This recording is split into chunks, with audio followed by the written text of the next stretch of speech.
মৃত মানুষ ভুল করে থাকলে আমরা তাকে মাফ করে দেই, কিন্তু আমরা ভুল করে থাকলে মৃত মানুষ কিভাবে মাফ করবে? দেখুন, আপনি যদি কারোর প্রতি ভুল করে থাকেন, অন্যায় করে থাকেন, তাহলে তিনি মৃত্যুবরণ করলে তার কাছ থেকে আর মাপ নেওয়ার কোনো সুযোগ নেই। এই জন্যই তো একজন মুসলিম জীবদ্দশায় মানুষের সঙ্গে সকল হিসেব নিকেশ চুকিয়ে রাখবেন। কারোর প্রতি অবিচার করলে, অন্যায় করলে, কারোর হক নষ্ট করলে তার কাছ থেকে ক্ষমা চেয়ে সেটাকে পরিষ্কার করে রাখবেন। এটি একজন মুমিনের জন্য করা উচিত, দেরি করা উচিত নয়।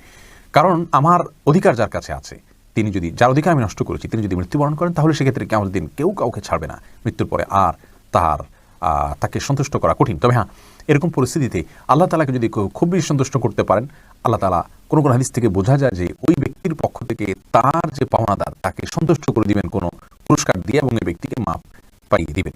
অতএব বিকল্প হলো বিশেষ তওবা করা, তার পক্ষ থেকে দান সদকা করা, তার জন্য দোয়া করা, মৃত ব্যক্তির জন্য যার কাছে আমার অধিকার রয়েছে, যার অধিকার আমি নষ্ট করেছি, এবং সেই সাথে আল্লাহ তাআলাকে খুব বেশি সন্তুষ্ট করার চেষ্টা করে যাওয়া।